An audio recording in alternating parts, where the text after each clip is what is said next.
I have the privilege to introduce the speaker today, and there's just a few things that I would like to say. I know that many of you already know Dr. Hentrich, my father, but having grown up in the family and known him all my life, I can definitely offer some unique perspectives. And that could take a long time, but the main things that I want to share are just that I'm really grateful for my dad. I'm really grateful for my family for having moved back here from Korea to be here. There's such a great support. One of the reasons why I chose this song was because of how much it talks about your story and how much your life is like a testimony to God's work. And I really feel like my dad really embodies that in so many different ways. He probably wouldn't go so far to say such a thing, but I grew up in my family, and I love and really look up to both of my parents. And one of the things that I've seen over and over in their life, despite their shortcomings, which they'll admit they have many of, is that they have always strived to overcome whatever difficulty or challenge came up in their life, and they never gave up. They never became jaded to life. They're always striving to try to get above whatever difficulty, and some of those difficulties have just looked like insurmountable mountains. But because they never gave up, because they continued to find a way, they've really grown to be very deep people. And so when you see my dad, even compared to 4 years ago, many of you have expressed to me, wow, your dad is really different. He's really grown, he's really changed. And I agree completely. And I really believe it's because of this kind of a mentality that my life is a testimony of God's work. And he has always striven, is that a word? Striven? To really make that a part of his life, to really show that God's life, God's love, God's words can be seen in the life that I live in. He's always trying to find a way to reach out to people and make a difference in this world. He never considers his age or bad experiences to be a barrier to making those things happen. And it's just certain things that I really respect about him. He's also an actual real reverend. And he just has a lot of really meaningful life experience to share, and I feel very honored and grateful to be able to introduce him today. So let's welcome up Dr. Hentrich.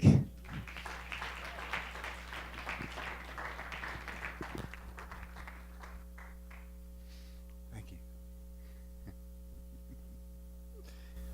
I mean, how can you follow that, huh? Are we on? Can hear it now? Okay, good. Thank you very much, Michael. I don't know how to live up to that. But anyway, we're talking today and continuing our series on having dominion, the third blessing, right? And we've talked about dominion over my life and dominion over money and dominion over health and dominion over many things in our life. Well, we have one more layer to go at least, and that is dominion over the spiritual side of life. That's kind of a challenging thing to talk about, isn't it? Because, you can't see it, and it's intangible, and where is it, and how can I have dominion over it? So, but there's a lot of good news. There is a way, and we can understand it. So let's. Where do we start? We start right here. Why do things happen in my life? I don't know if we're going to be able to have all the light on the screen. You can see how it goes. We'll see. Why do things happen in my life? Well, there are many reasons why things happen in my life. And I'm a very practical person. I'm half German. I need to understand why and how and get my hands on things. I can't be too wishy-washy about stuff. So let's be real. Let's be practical. A lot of things happen in our life because of the choices we make, don't they? I mean, if you choose to leave your keys in the car in the Walmart parking lot, Mark might come out and find that it's missing. And it's not because of indemnity, it's because of indemnity. Because you left your stupid keys in the car, right? And what do you expect? And things happen in our life because of habits, right? We have habits. If you leave your socks and underwear all over the floor in the bathroom and the bedroom, then you wonder why your wife's yelling at you all the time. Because you have bad habits, right? Oh, Chuck, got you there, huh? Yeah. Things happen in our life because of our diet sometimes. If we insist on eating lots of grease and sugar all the time, then we wonder why we're getting sick and why we're about 350 pounds or whatever it is. Right? There's reasons for everything. Things happen in our life because of chemistry. Sometimes we have chemical imbalances, right? Sometimes we need supplements. Sometimes that won't even work. And sometimes we need more help. But sometimes things happen in our life. Even bad things happen to good people because of our chemistry. Sometimes things happen in our life because of our genes, right? I'm not talking about pants. I mean, that's why so much skin is showing up here on my head, right? Because of genes. I think they say it's connected to my uncle or something, I don't know. But we inherit a lot of things, chemically, right? Nothing, we can do so much about that. Things happen in our life because of the environment sometimes. Not just the physical environment, not just the natural environment, but sometimes the social environment, right? That has a lot to do with things that happen in our life. What kind of friends you keep, what's going on around you, yelling and screaming and shouting and complaining and blaming all the time. I mean, what do you expect? Your environment's going to affect you, maybe even make you sick. Things happen in our life because of luck. Father Moon said one time, a lot of you are here just because you're lucky. Wow. Never thought about that, And sometimes things happen in our life because of restoration. We learn about that in the divine principle, right? Sometimes we have to restore past things. We said bad things to somebody, our spouse, our kids. We got to make up for that. We got to fix it, right? We got to apologize. We can't just walk away from it, right? And expect them to love us even though we insulted them and whatever, right? We have to restore many things. And sometimes things happen in our life because of ancestry and spirit world. Really? What's that all about? How many of you here have had some kind of spiritual experience that you can think of? Wow. More than usual. Actually, I would say all of us have had spiritual experiences. Sometimes we don't notice them. Sometimes we don't recognize them. How many of you have ever felt like somebody's looking at you from behind? What do you think that is? Some tractor beam coming out of their eyeball and tickling your hair or something? I think that's a spiritual experience. I think it happens very commonly in our life, and I think we don't recognize it a lot of times. I had some spiritual experience. I'd tell you a couple of them if you want to hear. And I know others in our audience, we have some very mystic spiritual people here who can blow the doors off any of my experiences. But spirit world, things happen.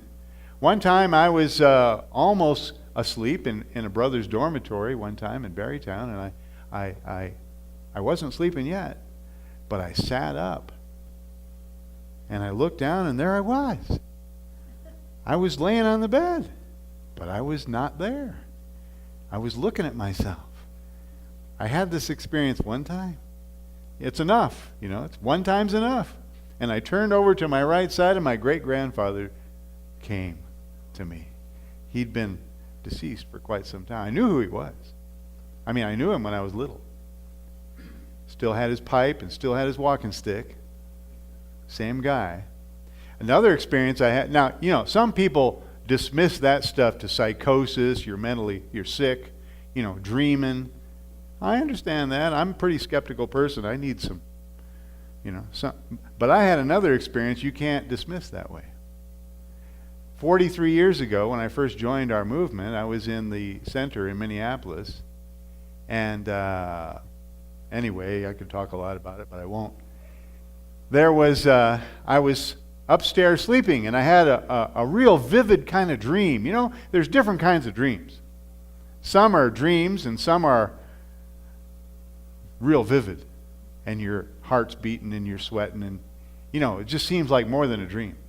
Anyway, I had this experience, and I got up in the middle of the night in my dream, and I walked down the staircase, winding staircase, to the downstairs living room, and I sat in the middle of the couch. And after a couple minutes, another brother came walking down the staircase and sat on the couch next to me on my left side. And another few minutes later, another brother came down the staircase and sat on my right side on the couch. And we talked for a while. I can't remember what we talked about, but we talked about something. And then, after a while, we all got up and walked back upstairs to our, sleeping bags. And it was so vivid and so memorable to me, and it was so special to me, and, I just felt like there was something there, that at the breakfast table the next morning, I thought, I'm going to tell the story. So I started to tell the story. I said, I had a dream last night. I woke up in the middle of the night in my dream, and I walked down the staircase, and I sat on the couch, and this other brother across the table interrupted me. See, I hadn't told this to anybody. And he told the rest of the story. He said, yeah, I came down and sat down on your left side, and so sat on your right side, and this is what we talked about. How can you explain that? How can you explain that? Something happened there. Something happened there. You can't dismiss that as my psychotic, some kind of hallucination, right? He told the story. I didn't even tell him. I didn't tell anybody. And he even said what we were talking about. He knew who was sitting on my right side. What in the world? That's a spiritual experience. So how can this stuff happen anyway? Well, we have a spiritual self and we have a physical self, right? And your spiritual self lives inside your physical self. And you have a spiritual mind that lives inside your brain. And a lot of confusion about that in the medical profession because they don't like to believe all the evidence that is out there about spiritual things. They just dismiss it all. It's not very scientific of them. But they just don't want to believe that kind of stuff. And there's a relationship between the spiritual self and the physical self. And they nurture each other, and they nourish each other, and they help each other, and they support each other, and they feed each other. And that's how our spirit's supposed to grow. But then when we die, then that physical self, it goes away, and we're just left with that spiritual self, and we go to our real life. This is not even our real life yet. Do you realize that? None of us here in this room have really started living our life yet. This is all preparation. This is all the womb, Father Moon said. The womb, developing my internal qualities so I can live my life. I haven't started living my life yet. Wow. And sometimes you start thinking you're old. You haven't even started yet. So, here we are. That group of ancestors behind this lady sitting in the chair. Can you see it out there? No, a little bit. They're there. All of us have this group of invisible buddies hanging around. Wow. But the thing is, it's important here to notice is that ancestry, that spiritual group of buddies hanging around me, my great-grandfather and whoever else is there, I don't know, I can name some of them, they have an effect on my life. That spiritual group of people hanging around me can affect my choices, can affect my habits. Do you notice that you have the same habit? It's not just because you learned it from your mom and dad that you have the same habits sometimes. Sometimes it goes further back than that. And sometimes that ancestry can affect my diet, what I'm craving after.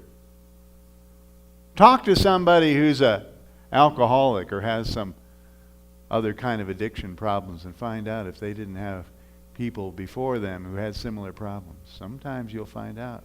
Especially people who have a suicidal tendency, for example. I've tried to ask everybody I ever met who had suicidal tendencies, did you have a relative who died of suicide? And every case they said, oh yes. my brother, my cousin, my great-grandfather. Every case, I've never found one yet. Our ancestry can affect our chemistry.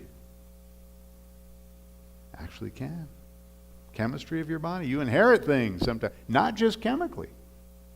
Our ancestry can affect our genes even. How we're born, what we're born with, can be affected by that. Our ancestry can affect our environment, what kind of people we live around. You know, you live on the wrong side of the tracks, or the kind of people that are attracted to you, the kind of friends you make can be affected by this ancestry. And our luck, of course. You know, you're still trying to win the lottery, aren't you? Buying those lotto tickets? Well, good luck. And restitution, of course, obviously. Those things are affected. Here's what the Bible says about it. It says, the Lord is slow to anger and abounding in steadfast love, forgiving iniquity and transgression, but he will by no means clear the guilty, visiting the iniquity of the fathers upon the children, upon the third and fourth generations. Whoa, that's in the Bible. See, the Catholic Church understands this stuff too. I grew up as a boy as a Catholic, and I really respect them because they have a very good understanding of spiritual world. They understand that you can help your ancestors. They have masses said for them. They say rosaries for them. They light candles for them. They do things for them. They understand that. A lot of Protestant people don't. So I like that. They really understand. Here, it says right here in the Bible that things get passed down. They affect things my great-grandfather might have done that were good or not good can affect me. Whoa. It says that in the Bible. And about angels. There's also angels, not just ancestors. For are they not all ministering spirits sent forth to serve? Talking about angels in the Bible. For the sake of those who are to obtain salvation. In Hebrews, St. Paul talked about that. Look at Jesus. He met with Moses and Elijah on the Mount of Transfiguration, right? That was really Moses and Elijah. I mean, Moses had died, a long time before Jesus. And Elijah died 600 years before Jesus. So, he met with them. Jacob wrestled with an angel, knocked his thigh bone out of joint. Wow. Contact between the spirit person of the angel and the spirit person of Jacob. And Jesus, he cast out evil spirits from 11 different people in his life, including Mary Magdalene. Cast out the demons, the evil spirits. He was doing that all the time for people. So this stuff is solid. But, that's the Bible. Now, some people might say, I don't know about you, but some people might say, well, the Bible, that's the Bible. We don't know what really happened there. But it's a good story. Okay, if you feel that way about the Bible, then go to Amazon.com. I did the other day, preparing for this message. There's 500,000 books there about spirits, ghosts, out-of-body experiences, you name it. 500,000 books. There are so many testimonies, so many stories, and yet the medical profession, psychiatric profession, refuses to listen to any of that evidence. It's unbelievable to me. Wow. So, what happens when we die? I'm 65. It's coming up. I don't know when. Maybe tomorrow.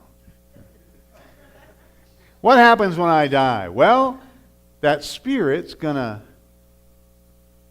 same thing that happened to me when I was on the bed there, falling asleep. But I'm not going to go back this time. Just go out, right? And then people tell us about it. Who came back to life. They tell us about the tunnel and the light at the end of the tunnel, and here comes somebody who knows me and leads me on into the spiritual world, all that kind of stuff, right? And your whole life flashes before your eyes. Wow. But really what goes on then after you die is all up here. Father Moon talked to us about this. He said, if you have the heart of love and you're really mature in your love, then when you go to the spiritual world to live your eternal life, you can have anything you want. Instantly. Wow. He said, to you ladies, you can have a 1,000-carat diamond ring, right? Remember that speech? You can have any new dress every day, every 5 minutes. You change the color of your hair. Well, you can have whatever you want. You can have a big house or whatever you want, right? And if you have gifts and talents, maybe you're a musician, you like to play drums, or maybe you're into classical music. I understand in the spirit world you can see music. It actually has a form. Wow. If you have gifts and talents, maybe you're a whatever. But maybe, what Father Moon, so you might create with your beautiful mind and heart, this, remember from what dreams may come? You might create this paradise. You might live on a big fishing stream where you can catch salmon or trout all day and they never die. They always come back. Or maybe you live on a golf course because you're a golfer. You like to golf. And the greens keep moving around, and it's always different every day you go out to play. I mean, you can have what you want because of your mind, what you want. That's the kind of thing the spirit world is. Maybe you want to be around people. So you have all these friends and all these children around because that's what you want. That's what you love. How wonderful. But see, Father Moon didn't talk about the other side of the coin. The other side of the coin. The other side of the coin is, what about that other side of my mind that nobody knows about? We have a tendency in this physical, fleshly life to hide ourselves a little bit. There's another side to some of us sometimes. We're not all so transparent. Maybe our spouse doesn't even know. Maybe we got these passions. Maybe we're drawn to this and drawn to that. Maybe you have a thing about beautiful women and you're noticing them, but you're not letting your wife know about it. But you feel pulled. Wow. Women can be the same. Maybe you've got things that nobody knows about. Maybe you're into porn and you can't stop. Maybe you're into something else. Maybe you're into gambling but nobody knows. Or maybe you're in, I don't know what. I don't know what, but you know what. But nobody knows. What kind of dreams do you have at night that nobody knows about? See, the problem is, Father Moon didn't talk about the other side of the coin because when you go to the spiritual world, there's no place to hide that stuff anymore. And you become an open book, transparent. That's not very good news, is it? Because your wife's going to be standing there next to you and all of a sudden all these women start showing up and clinging to you and she's going to say, what the heck's going on? Well, she didn't know. So we got to do some house cleaning, right? Because if in your mind you're kind of a loner, you don't really like people, all that fallen nature stuff, I don't like to be around people. I stay at home. I just watch TV. I just avoid people at all cost. And I work by myself. I got a job at home. I don't like people.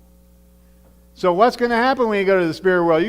Here's what you might be living in this little shack in the middle of nowhere because that's where you want to live. And nobody will ever come and knock on your door because you don't want them to. And you'll be happy all by yourself forever. Wow. So that's how it works. That's how it works. So we got some work to do, right? I got some work to do. I got to clean myself up, get ready for this thing because I'm going to be transparent. I'm going to be an open book. And I'm going to have whatever I really want, whether I like it or not. So here we are, this young lady sitting in a chair with all of her friends around her that she can't see. So the thing is, I'm going to be one of those friends around my great-grandchildren, hanging around, giving them my gifts. Maybe I'm musical. Maybe I like poetry, so they're going to grow up and just be really, poets from first grade. Or, maybe they're going to like water skiing and swimming because great-grandpa did. I'm going to give them those gifts. And they're going to be really talented and blessed. But maybe they're going to get some other things that didn't really work out. And maybe it'll affect them and infect them, and they'll have to deal with it for me. Help me out. Because I need to come to them for them to help me work it out. See, what about this lady here? That's me today, because I'm still in the physical life. That's me sitting in the chair, meditating, praying. I don't know who those invisible buddies are around me, but what the heck? I didn't ask those people to come around me. How come they're bothering me? I didn't ask for them. Don't I have any say in this thing? Who decides who's going to be hanging around me? I don't think it's fair.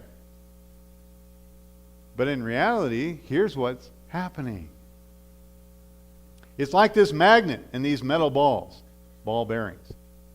The thing is, sometimes, I get a little bit tired sometimes of hearing people just blame their ancestors. It's because of my ancestors. That's why all this stuff's happening in my life. Those darn ancestors. Sick and tired of it. It's their fault. But in reality, why are these balls sticking to that magnet? Because of the magnet. In other words, how it works is those invisible buddies that are hanging around me, they're hanging around me for a reason. Because there's something in me that's like them. So they're attracted to me. Because I have a common quality in me. So, who decides who this invisible group of buddies is hanging around me? It's actually me. Damonim in Changpyeong, when she was working there, she said, if you clean yourself up totally, all these icky and spirits that are dragging you down would be gone instantly. What does that mean? No common base. So I realize whatever ancestral spiritual problem I'm dragging around with me from the people that I can't see, hanging around me, influencing me, is because of something in me. I used to think I was so good, I was dealing with things for my daughter over there and crying and repenting and trying to investigate myself any which way and up and down. And I was thinking about the victims of my ancestors and how they probably felt resentment and revenge. And I thought, well, why would somebody with revenge hang around me? I'm not like that. And then I went to the prayer hall and I thought about it a little bit and I thought, oh my God. If you push me in the corner enough, I kind of come out swinging. I'll say, I'll get you. You can't get away with that. And I thought, oh, I've got some of that in me too. There's a little revenge in me too. Otherwise, there's no reason for them to stick with me. So, I have to deal with it. So how can I take dominion over this invisible group of buddies that are hanging around me? How can I manage this in our course on dominion? Well, there's 3 things I can do. At least, many things. One thing is I can read God's words every day. It's the most important thing in your life. Sometimes people have come to me and asked me what my advice was on their upcoming blessing, getting married, and I always said to them, the most important thing in your life is reading some of True Parents' words every day. Most important thing in your life. Because there's no other way to transform myself into the kind of person I ought to be. Be like God. There's no way, if I don't digest God's way of thinking, there's no way in the world I'm ever going to get there. It's not going to happen. So, bottom line, read some of God's words every day. You got to do it. Got to do it. Live sincerely for the sake of others. Sincerely. Sincerely. It's not just public activities. That doesn't count. It's how sincere we are. Do I really care? Do I really care? Then it really counts. It really works. Sincerely living for the sake of others. Now, what happens when you do these things? When you do these things, what happens is those invisible buddies who are into that, who are into reading God's words, who are into studying about God's nature, who are into helping other people and sincerely caring about other people, they're going to hang around and bring more buddies with them.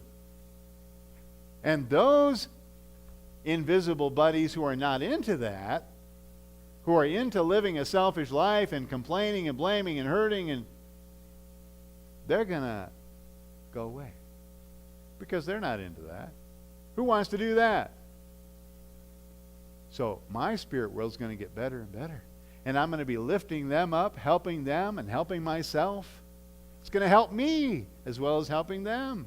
How wonderful. This synergy. We're helping each other. And finally, we need to help our ancestors in more direct or personal ways. And also helping ourselves. I'll give you an example, practical example. We were living in Wyoming for a long time. Most of Michael's life, early life. And I was thinking one day, how can I help my ancestors? Because Father Moon said you should help your ancestors. And I thought, what in the world? I don't even know who my ancestors were. But then I thought, well, yeah, you do. Don't be so stupid. You knew all your great-grandparents when you were little. And I thought, oh. So I started reflecting on my German grandfather. And it really caught me because he was a very self-centered man in terms of his wife. His wife and his life. Very self-centered, very selfish. I can talk like this because there's a good ending to it. And basically, he was a very righteous man. He was a justice of the peace. You know, he was a good man. But when it came to living his life, he got everything he wanted. Everything. He had his boat, he had his dog, he had his guns, he had his fishing equipment, he had his two-way radios, he had his machine shop, he had everything he could want. And when my father and his two brothers grew up and moved away, then my grandmother still had one German friend living in the town who spoke German. And they could get together every day and talk German with each other, and they were friends, and she could have a life. But then one day my grandfather said, well, I want to move down closer to the river so I can fish more. So we're going to pack up and move out of this place, little tiny town with 100 homes in it. And we're going to move down by the river. So he just did it. And she has no friend anymore. I mean, nobody was living there. Just a house by the river by itself almost. And even after 5 or 10 years, the boxes, the packing, moving boxes were still stacked in the corner of the room. No carpeting, no drapes, nothing for her. And no friend. Her life just vanished. And then he died all of a sudden for no good reason. And she ended up passing away all curled up in a fetal position in a nursing home where she used to work, just full of bitterness. So tragic. So I thought, hey, I got somebody to work on here. I'm sure my grandfather wasn't like that just by himself. This stuff probably went back for generations. Right? So I'm going to help my ancestors. I got a clue here. So I talked to my wife and we made a plan. So I did 120 days of a condition. We call it a condition, right? An offering. So for 120 days, I did 3 things. First of all, I prayed for my wife every day. Second of all, I did something for her every day. I washed the dishes or ran the vacuum cleaner, something. And the third thing is I gave her a little money, $3 or $5. She gave me the money back, and I gave it to her the next day. It didn't have anything to do with the money. It's not the money. It's the action of putting it in her hand. You know what I mean? So I did this every day for 120 days. I didn't think too much about it, felt good about it. Finished up the condition, went to the prayer room and offered it up. Finished my 120-day condition. And the next day I was down in the kitchen washing dishes because it became a habit, And my grandfather came to me. I mean, I didn't see him, but there was no mistake about it. I could feel him. He was standing right next to me. My grandfather. And he was so happy. It helped him so much because he never did that stuff. He it helped him. All I felt was thank you. Because I did it on behalf of him. I did it for him. He could experience it through me doing it. So it was an amazing experience. I just offer that to you as just an example. Maybe you can reflect on your ancestry. And maybe you can identify some clue or some hint about some situation. Maybe you can help yours. Anyway, that's the kind of thing that we need to do, I think, to take dominion over our spiritual life. So let's join together in prayer. Our loving Heavenly Parent, thank you so much for caring for us, for giving us this incredible opportunity, Father, to grow. We had the womb in our mother, now we have the womb in this life. We have so much, we have true parents coming, we have the scriptures, we have all the guidance we could possibly need, how to live our life. We have everything. We're so blessed. All this to prepare for our eternal spiritual life. That's how much you care about us. Father, thank you so much for persevering all these millions of years. Father, we're just speechless. We'd like to have the kind of love you have, Father. We want to. We should. We're supposed to. Father, please guide us. Speak to us and help us so we can grow and become more like you every day. Thank you so much for your love. We offer ourselves to you with a grateful heart today. And we pray together in your name and the name of our true parents and our family, all of our family names. Adieu and amen. Thank you all for sharing with me personally about something different that was going on in your lives. I definitely agree that there's a feeling, there's a change in the air, right? Whether it's the seasons or even something within our community, I absolutely feel that.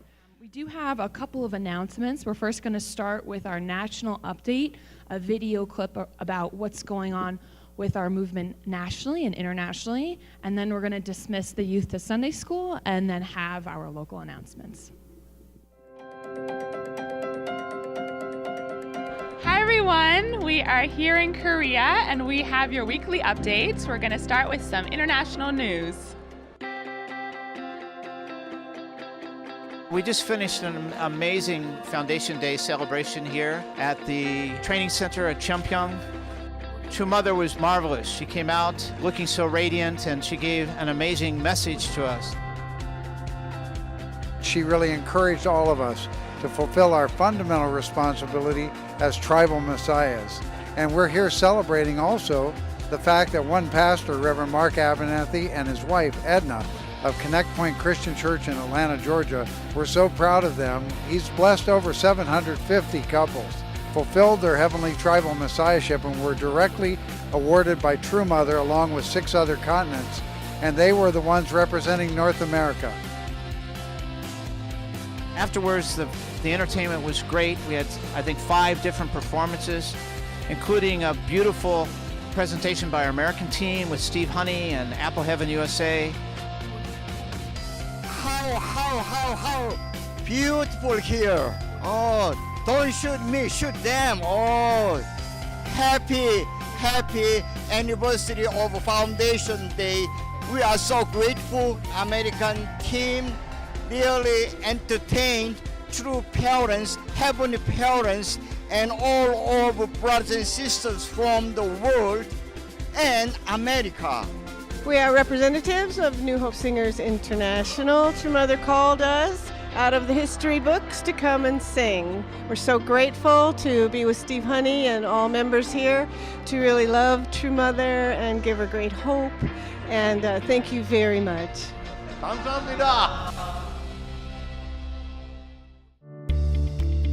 I'm here in Korea to attend the Cheongilguk Leaders Assembly. This morning, the African community made a great report about what's going on in Africa, and the African summit that happened recently in Senegal, where the President Macky Sall actually welcomed our True Mother. This is a great foundation for creating a country where we can actually build Cheongilguk. The great foundation is there. And as an African myself living in America, for me this is really a wake-up call, and I'm actually calling all the African in America. This is a moment that we should seize together and be able to support the providence in Senegal. Today we had a report from the Japanese, Koreans, and the American leadership. Dr. Kim shared everything that we've been doing for the last year or in 2017 with Madison Square Garden and all of the things that have been taking place. He was really connecting to Mother's heart and what Mother has really been calling us to do and showing how she's raising us up. And America's responding to true parents. Angelica Celia, she shared also about the Women's Federation. And they're actually working with people. They're partnering with women all over America. They're setting up new chapters. Europe right now is in full gear of preparing for the Vienna event, where we're inviting True Mother to come on the 29th of April. And the hall can fit at least 12,000 people. So we're inviting everyone to come. I've heard the testimonies of the continental leaders from South America and from Asia talking about the success that God has given them centered on true parents in their continents. Amazing stories, almost miraculous stories, and nations seem to be well on their way to being restored. I'm here at the Lotte World Hotel in Seoul at the 24th International Conference on the Unity of the Sciences. We have about 60 scientists here from 11 different countries, including 2 Nobel laureates. Our theme is scientific solutions to the Earth's environmental challenges. And we've just heard an inspiring message from True Mother explaining her deep heart and vision for engaging the scientific community in actually solving environmental problems in order to restore the earth back to its original beauty and health as God intended and as is absolutely necessary for establishing God's kingdom of heaven on earth. Hello, beloved family. What an amazing Holy Day season it has been. Being able to celebrate Heavenly Parents' Day, True Parents' Birthday, and Foundation Day all together with our true parents through the international broadcast as well as local ceremonies. Isn't it wonderful how our family could come together to honor our Heavenly Parents and true parents? On Foundation Day, did you notice True Mother beaming as America performed? Each of you made this possible through your personal conditions, through your participation in the National 51-Day Prayer Call, contributing to your local celebration so that True Parents' love could be shared with all, and your donations. We couldn't have done it without you. Thank you so much for your heartfelt donations to honor these special holy days. If you haven't had a chance to give yet, you still can by going to familyfed.org or making your offering at your local church. Miracles are definitely possible when we unite with you parents, and you are a miracle maker. Thank you and God bless. That's it for now. Thanks for watching. God bless and see you next week.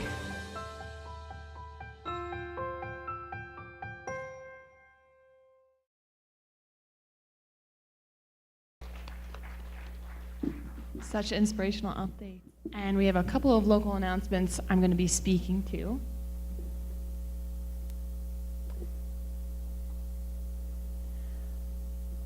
The first one is that next Sunday, March 11th, after service, we're going to be having a special presentation from our own community member, Roger Furher, to finish off our series on the third blessings. So he's going to share many of his personal experiences with nature, and that's going to be at 12:30 here, right after the service. So Roger, I'd like to invite you up to share a little bit more about the upcoming event, and he also has some flyers to give out. So let's all welcome up Roger.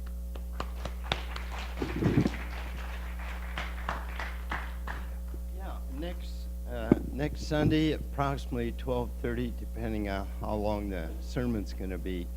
I promise you that this will be an event you hadn't seen before. The first half of the program will mainly be the handiworks of God's creation, and I'm putting together what I hope you will see as the most incredible set of pictures you've ever seen. And the second half will basically be about my involvement with the environment. As most of you don't know, I'm the co-founder of the environmental movement of Colorado. And I was on the board of directors of several of the organizations and flew back to Washington now and then making testimony before Congress. And I will give a short review of really what it takes and what it took to preserve God's creation. So hope to see you then. Great. Thank you so much. And we're all genuinely really looking forward to your presentation next week called a God-Centered Presentation on Man's Responsibility for the Environment. So let's all come out and support Roger and learn a little bit more around the beauty and the support of nature. So our next announcement's about an upcoming special service that we're having here on Sunday, March 25th. So it's going to be a completely music-focused service, and I think that music, for me personally, touches, each and every person in a different way. You really feel God's love through that in a unique way. And we're going to have a musician named Sarah Ida and drummer Sean Garrison come in and share their gifts back with us. And the entire service is going to be focused on music, and so please come and support them and their incredible God-given gifts. So that's going to be on March 25th, and there's more details on the event page on our Facebook page. The third announcement is that we need some help. We have some opportunities for giving back on March 25th and June 3rd. So if you're thinking about, how can I give back to the community? How can I give back to everything that church and this community has given to me? Well, here's 2 slots that we need volunteers for: cooking and cleaning on March 25th and June 3rd. So please talk to the pastors up front so that we can make sure that these dates are fully supported and that the services and programs go flawlessly. And the last thing I want to do is, of course, give appreciation to the Bruner family, who's doing double work here. They're doing cooking and cleaning as well. So let's give them a round of applause. And if you see them, please give them a hug and a handshake to appreciate their service giving back. So that comes to the end of our local announcements. Thank you all for engaging and being present to that.